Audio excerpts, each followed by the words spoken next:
Alright, hello everyone, it's Happy, and today we're going to be talking about the GSOR 1008. Now, this is pretty much an alien looking tank, and of course Wargaming adds this when I'm not really active with Blitz. But again, similar to Wargaming's usual fashion, they added a tier 8 premium tank, of course, which is better than everything else in its tier. Like, this is pretty much a copy of the Charioteer, but a more OP version of it. When I mean OP, this tank is literally OP. It might not have the best armor, even though it can block a few shells here and there, randomly, of course. The firepower on this thing is insane. The DPM is 2.5k, so for tier 8, that's actually pretty good. Well, it's not great, it's decent, but it's not the best. But the most interesting thing is that this tank has 250 millimeters of penetration, but at the same time, it has a burst of 2 shells.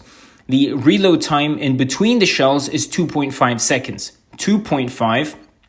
So in just 2.5 seconds, you can do 700 damage.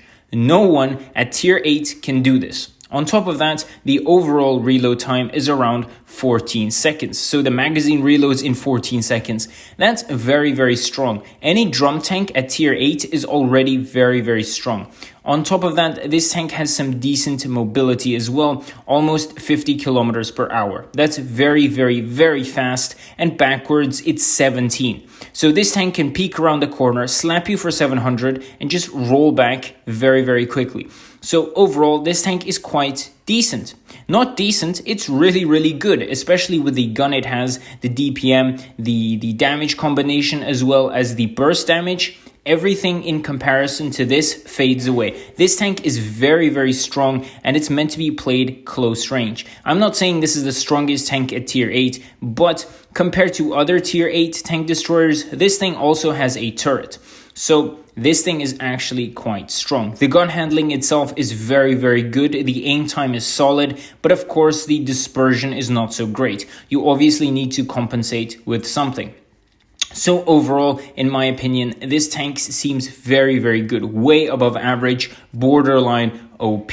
So how do you play this tank? As I said, I don't necessarily think this is a tank that's meant to be sat at the back and played with, even though in this replay, the player does so. I believe this is a second/first line tank. It's meant to be played closer to the front line, where you can actually use your 2-shell drum. Because again, you can't really unload both shells on someone when you're super far away. And I would definitely rank this tank a 9 out of 10 solid because of the combination of everything it has.